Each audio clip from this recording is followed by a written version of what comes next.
Welcome back to Last Stop Recovery. My name is Jay, and my clean date happens to be August 15th, 2017. And I am Chelsea. My clean date is February 13th, 2019. Just over 6 years ago. happy sobriety birthday. Thank That's awesome. you. Yeah, that was pretty great. Thank you. I was thinking it would have been cool if we could have recorded that day, but We recorded 3 days before. Yeah, it didn't work out. Mm-hmm. But hey. But we celebrated. We went out this weekend. We'll celebrate again. Yeah. I'm sure. I think. There's always reasons. I think your lovely wife has something planned for me. I think she does. She was like, I remember that day she was like, I don't think I can meet up with Chelsea. I was like, I don't think it's going to be a problem. You see me plenty, so Yeah, I'll be around. There's plenty of time to celebrate and all that good stuff. We have had a lot going on. Mm-hmm. I had my sobriety birthday, and Got your house sold. I got my house sold. You're going to school. I enrolled in school. Yeah, there's a lot of stuff that's been happening behind the scenes, I think, for me. A lot of growing. Big changes. Big changes. Mm-hmm. Emotional curveballs for sure. Oh, yeah. So, yeah, we have talked about, we had a whole episode. Before. It's almost like the episode before we should have been recording that. We should have, because it was fantastic. Good. You guys would have loved that. It was really great. It was so good. So what we talked about, the thing that, for me, that the speed bump I can't seem to get over. I touched on it a little bit last episode, is I don't know how to feel good enough for me. I don't know what combination of things I need to do per day to just feel like a good enough human, or like, I don't know how in relationships to like be good enough to be loved or like valued or appreciated, or it's like I have all the ingredients and I'm missing one, but I like can't read it. It's in like German, and I don't know what that is. Yeah. And I can't find it. What the fuck is a glockenspiel? And so like I just keep trying to do like all these like little things like to help me, and I'm like, this is gonna work. No, this is gonna work. None of it's working. And like at the end of the day, I'm putting so much time and effort into just like trying to find me. Yeah. That like I don't even know like what formula I'm on right now. I'm like, I just feel like I've tried everything, and now I've gotten to the surrender moment that I'm just like, I don't know, God. I just help. Like I don't know. It's so hard. It's so hard to find yourself when you're like, I didn't even know I was supposed to be looking. You know, I didn't even know how lost I was. Yeah, like, I thought that just like I had a couple of things that I needed to change. And then that turned into like, maybe everything needs to change. And then I did change everything. And then like, now I'm like, maybe everything needs to change again. Mm-hmm. Well, it's so funny because like that's where you and I are in this spot of long-term sobriety where a lot of people step out. And it's because I was telling my mom the other day, I was like, yeah, you see a lot of people in the rooms that have like, you know, the in between 0 and 1 year, that's everywhere. But it's like anywhere from a year to 5 years, you see that a lot too. Oh, but the 5 then there's like to 10. Then there's like the 5 to 10, and it's like you don't really see that very much. And it's like, because this is where the rubber hits the fucking road. From what I have learned in year 7, there's a lot to fucking learn, and it's not the easy shit. You know, it is. Yeah. There, when I first started getting sober, it was like I knew I just needed to quit drinking. I just needed to quit drinking, and you know, it was embarrassing enough to do the things that I did when I drank, and it was like, I can't believe dealers were telling me that they couldn't supply me anymore, but it was like that was the kind of addict and alcoholic that I was. Yeah. So when I stopped, I was like, that's the thing that I need to do to that's gonna fix everything. And then in a year, I was like, why am I still fucking miserable? So then there was like a journey of reflection and all this other stuff. And now, in year 7, some things have happened, and I'm like, I'm not miserable, but there is something else there that I need to find. And it has been a tough one. Mm-hmm. And the biggest thing that I've realized is that in my addiction, in my alcoholism, in my early sobriety, I have been nothing but selfish. I have been in my mind, every little thing goes back to me, and I have fucking had to change that, and it's been a tough thought to change. Like, just I don't know. There are just times where I'm like, I start thinking about me, and I'm like, I need to quit. I need to quit doing it, because there's other people around me, and I cannot do this alone. And I focus on everybody else. So, I don't know what that is. But then at the same time, like, I had a good weekend. I went out. I went to bars. I went dancing. I line danced. I two-stepped. It was super fun. I was around alcohol all weekend long. Yeah. And I have never been more happy that I don't need to partake. Yeah. But while also, like, being around people that I love that for them. I love that they can just drink like a normal person and, like, have a fun Friday night out. And, like, they don't end up in jail. Yeah. It's almost strange to see normal people. Yeah, like when they order a drink and they take one drink and just put it down and it just sits for 45 minutes. They come back and they to take it. one more drink and then they leave. And I'm like, ma'am, that was an $18.50 martini. That's expensive. It didn't even matter what it costs. It's just like, not gonna. The freshness, Yeah. Well, and then you see like us. Like, I saw so many us's at the bar that are trying to not make it obvious that they've ordered 4 martinis in 20 minutes. Yeah. And, like, if you drink them fast enough, it's the same one. Well, and I've been working out of town because my new job takes me up to Durango, which I love. Durango is so fun. Yeah, but I used to live up near there, so we'd go and party in Durango. Mm-hmm.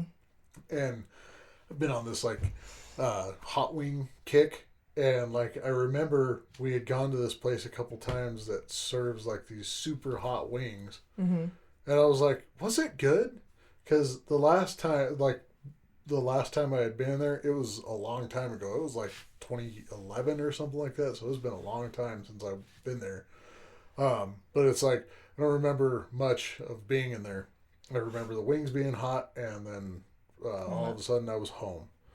Like, so one of those memories. Not a lot to remember about it. And it's like, so I went there, and it's basically just a bar that serves wings. And sat there, ate my wings, and left.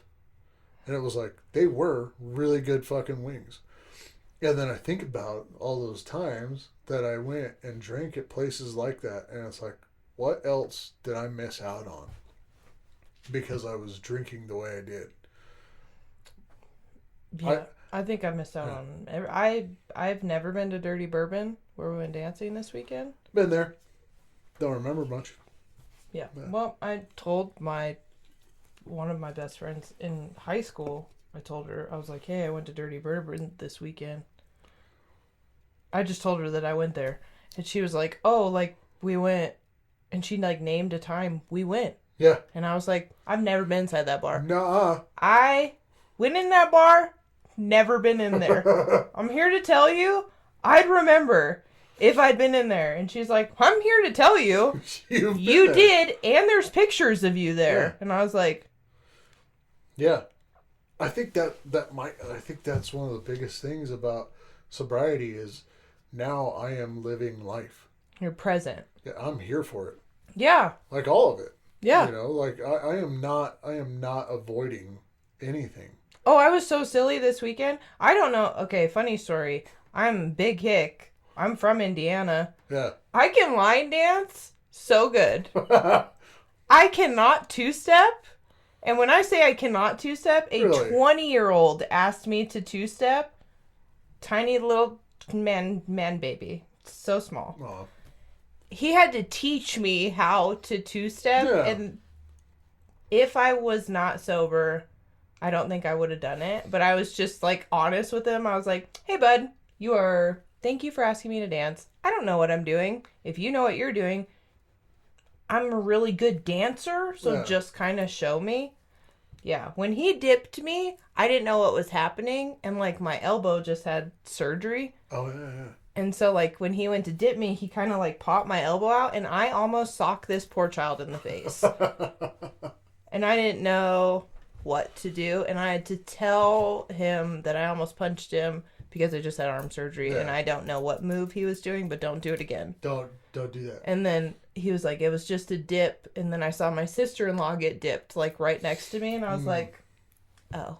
Yeah. So you weren't potentially trying to. Two-step is about the only one that I know. It was fun. Yeah. Like it I don't know. It was just a good time. I think if you're going to be a guy, you have to at least learn how to do at least one dance. You know, you can't just don't dance. He was very nice. Yeah. I only danced with very young kiddos. Well, I think we're getting to that age where there's mostly only young people that go to those places. There were my age people, but Yeah. only the young ones were dumb enough to ask me. So there was and I kept asking them their age, and my sister-in-law had to be like, stop asking. Just quit it. She's like, it's weird because we're so old. And I was like, yeah, but they're closer in age to Kylie, my daughter, than me. Oh my God. So like, if you're 20, my kid's almost 14. I'm 36. Yeah. Don't think that way. Yeah, she told me that. She's like, you suck at this. You're really bad. Don't do that anymore. You're really bad at this. Yeah. So. Yeah, because I don't know.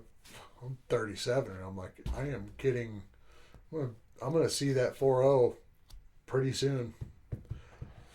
2027 is not far off. Oh, God. Yeah. Kai's going to be graduating high school. Oh, my God. Yeah. See? Yeah, my niece just turned 13. I know. And that was a big, like, wow.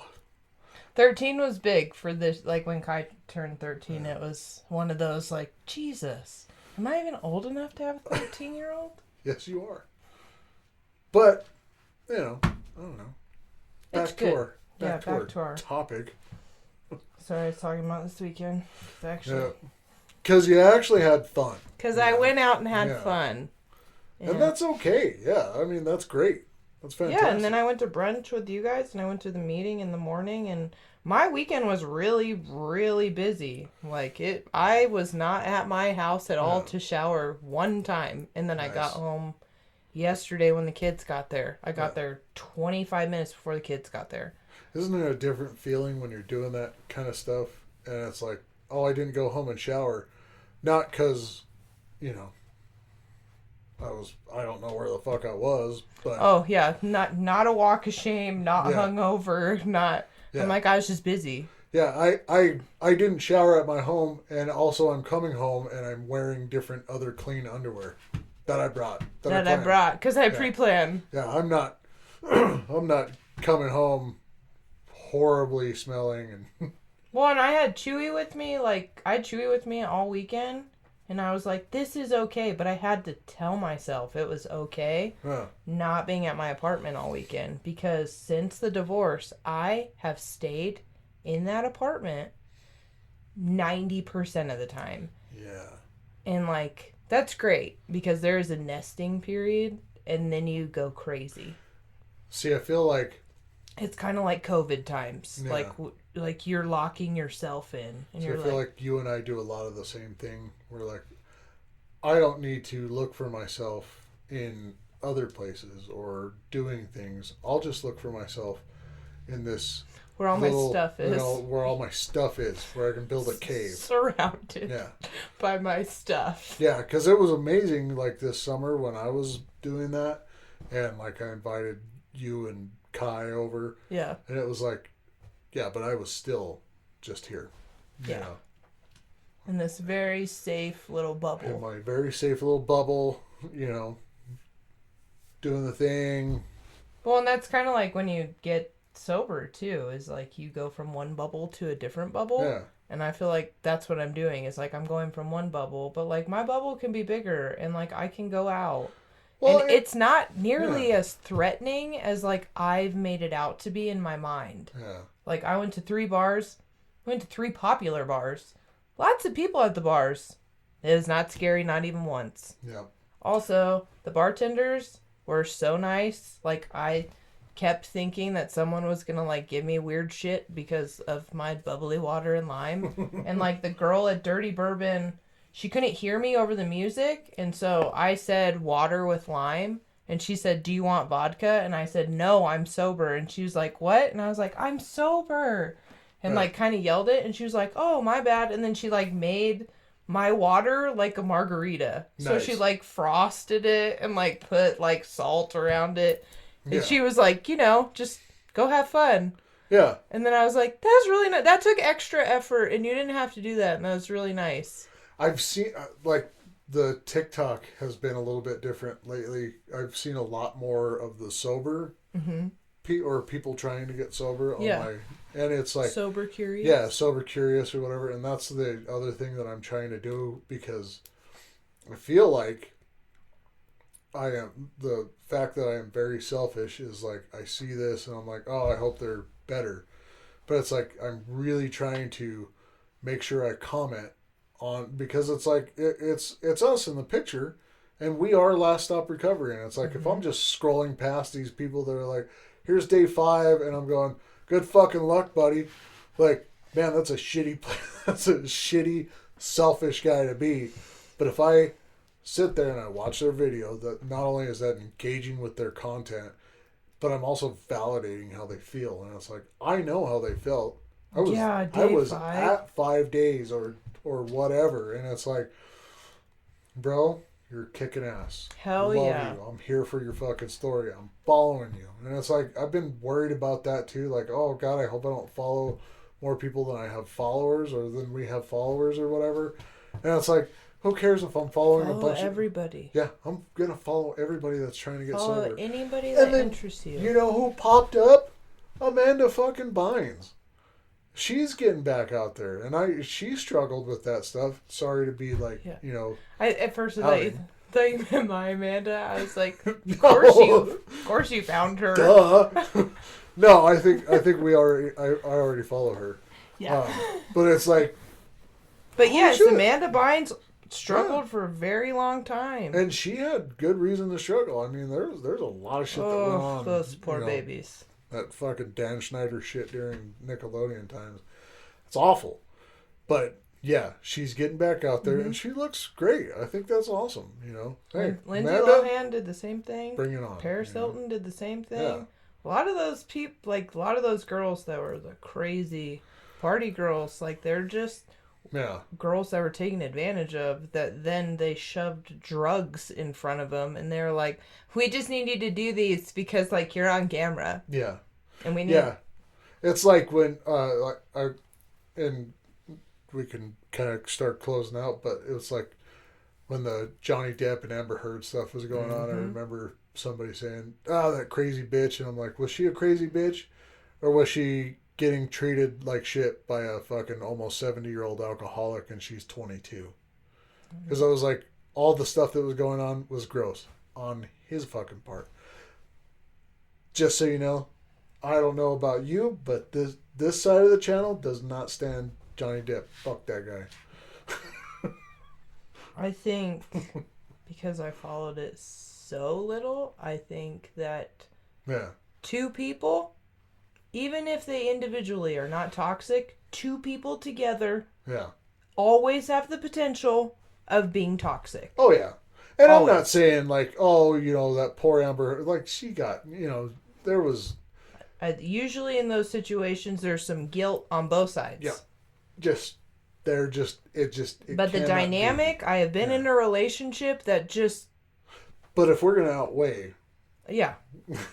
I agree with your statement. Yes. I Yeah. think she easily was taken advantage of. Age, maturity, new in acting, naiveness. Newish. Yeah, just overall naive. Yeah. And then just, there's a lot of gross. I think there's a lot of gross people in Hollywood. Well, if we're gonna talk about Johnny Depp, Leonardo DiCaprio is like very gross. Only getting older, and they're only getting younger. And yeah, it's very gross. Yeah. So. Yeah. Oh, yeah, there you go. Jack. Yeah. Just kidding. Yeah. But then there are some other ones that are like really good dudes, and it's like those are the ones that you don't really see a lot. Charlie Hunnam Hunnam's a good dude. Like, I didn't realize how good of a dude Hugh Jackman is. Mm-hmm. That dude is a stellar fucking guy, man. Like, he is an awesome dude. There's a couple of them in Hollywood that do so much stuff behind the scenes, and they're a part of so many organizations that just like Christian Bale is a part of a lot of stuff. Yeah. And like they just give. And you would just have no idea because there's no fucking articles about them. And I think that's like one of the things that I wouldn't mind finding is it's like you don't really want a lot of people talking about you. Yeah. Because one, it's like you could be having a meltdown, and those are horrible to have publicly. We know. Yeah. We've seen it in the, I don't know what it's like to go through as an actor because I've had my meltdowns just in my circle. Mm-hmm. It was embarrassing, but I couldn't imagine having the meltdowns. Having paparazzi? Like, like shaving your head and fucking beating up, I think that's the most popular one. There's nothing that's been more relatable for moms out there than Britney Spears shaving her head because every exhausted, I'm not even going to say moms, parents, humans, there is sometimes I would love to go into a public bathroom and shave my head and put on sunglasses and just change my name. Just be a different person. Just. Hell. Well, we are at the end because we are making these shorter. We are. I feel like. So, and it's for us and you. Yeah. But. We want you to engage more. Yes. So, sorry. We're making it shorter. Sorry. This one was a little bit. We should have started recording when we were talking earlier. And we're going to do that. We're going to do that. From now on, we're going to sit down and record. These are the promises we make to you. We want to be good. So we're trying to get better. We're trying to be better. And you should try to be better too. It suck out there, I don't think anybody's immune to what's going on in the world. And if you can be anything, just try and be kind. Yeah, and be you. Unless you're an asshole, then don't be that. Yeah. Also, if you're a Nazi, you fuck right off. So. Nazi, asshole. Fuck off. Don't be those things. Everything else acceptable. Try harder. Be a nice person. Be who you want to receive in the world. I love that in Wolverine. It costs nothing to be nice, and Wolverine's like, also shutting the fuck up is free, and it's like both those things are true. Correct. You can be nice, and if you can't, be quiet. We're gonna shut the fuck up now. Goodbye.